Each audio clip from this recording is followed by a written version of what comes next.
Hola a todos. Lo que está pasando en España ahora mismo no es una simple polémica política, es mucho más grave. Es uno de esos momentos en los que, si no prestas atención, cuando quieras darte cuenta, el sistema ya ha cambiado delante de tus ojos. Y hoy te voy a explicar por qué lo que ha hecho el gobierno contra el juez Peinado no es solo discutible, sino potencialmente explosivo para la democracia. Quédate hasta el final porque hay detalles que casi nadie está contando y que cambian completamente la interpretación de todo lo ocurrido. Porque la pregunta no es si el juez ha cometido un error, la pregunta es, ¿qué ocurre cuando el poder político decide que un juez le molesta? Antes de empezar, una noticia de última hora. Santiago Abascal ha lanzado una declaración durísima que está sacudiendo a toda España y encendiendo las redes sociales. La polémica es enorme y las reacciones no paran de multiplicarse. Si aún no has visto lo que ha dicho, tienes todos los detalles en una fuente oficial en el comentario fijado. Merece mucho la pena que lo revises. Y ahora sí, vamos con lo importante. Todo empieza con una decisión judicial que cae como un auténtico terremoto político. El juez Juan Carlos Peinado decide enviar a juicio oral a Begoña Gómez, la esposa del presidente del gobierno.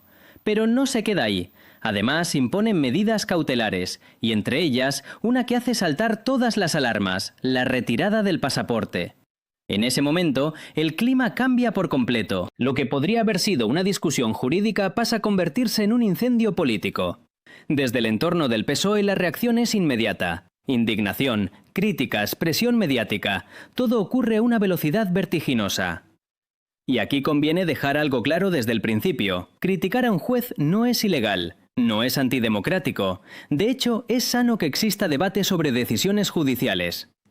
El problema no es la crítica, el problema es lo que viene después. Porque en cuestión de horas, lo que vemos no es solo opinión política, es acción directa del Poder Ejecutivo. El ministro del Interior da un paso al frente y exige al Consejo General del Poder Judicial que actúe contra el juez Peinado, que lo sancione. Sí, sancionarlo. Y aquí es donde la historia empieza a ponerse realmente inquietante. El argumento utilizado es que el juez habría puesto en duda a las fuerzas de seguridad del Estado. ¿Por qué? Porque en su auto menciona que los escoltas de Begoña Gómez podrían, en un escenario hipotético, facilitar una fuga. Pero atención a este detalle porque es clave. Ese argumento no es central en la decisión del juez, no es la base de la medida cautelar.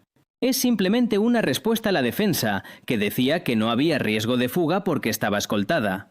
El juez responde, eso no garantiza nada al 100%. Es un razonamiento jurídico, una contraargumentación. Pero ese matiz desaparece completamente en el relato político. Se simplifica, se distorsiona y se convierte en una supuesta ofensa institucional. Y con eso se justifica todo lo que viene después. Lo siguiente es difícil de ignorar.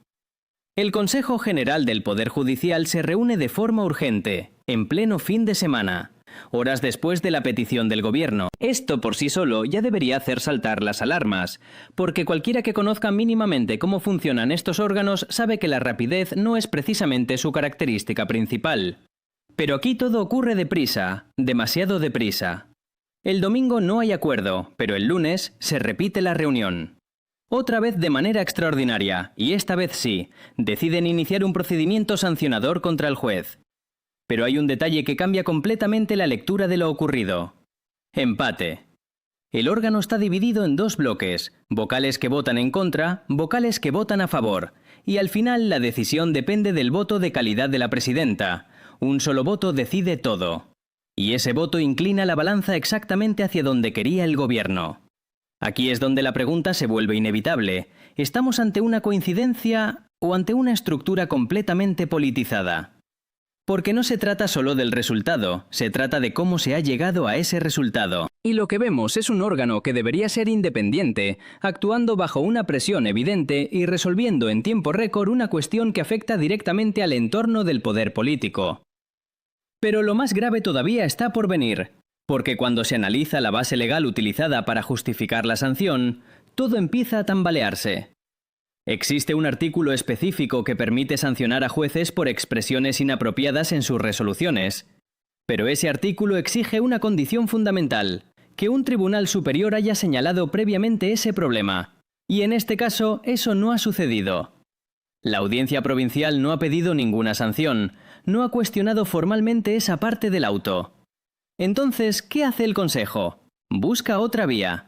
Se agarra a otro artículo completamente distinto, uno que habla de abuso de autoridad o falta de consideración en el trato personal. Pero ese artículo no está diseñado para sancionar lo que un juez escribe en una resolución judicial. Está pensado para conductas personales, para comportamientos fuera del ámbito estrictamente jurídico. Y aún así, se utiliza. Esto no es un detalle menor, esto es el corazón del problema. Porque implica que se está forzando la ley para poder actuar contra un juez. Y cuando se empieza a forzar la ley, la línea entre justicia y política se vuelve peligrosamente difusa. Ahora piensa en las consecuencias de esto. No para este caso concreto, no solo para este juez, para todos los jueces. El mensaje que se lanza es clarísimo. Si tus decisiones afectan al poder político, puedes acabar en el punto de mira. Y eso cambia completamente las reglas del juego, porque un juez que teme represalias ya no es completamente libre. Y sin jueces libres, no hay Estado de Derecho real. Pero hay más, hay un elemento que está pasando desapercibido y que es igual de importante: la velocidad del proceso. Mientras miles de procedimientos en España se alargan durante años, aquí todo se mueve en cuestión de horas. Eso genera una percepción devastadora, la de que hay ciudadanos de primera y de segunda. Casos que importan y casos que no. Y cuando la justicia parece selectiva, deja de ser justicia, se convierte en otra cosa. En este punto ya no estamos hablando de una polémica puntual, estamos hablando de un patrón.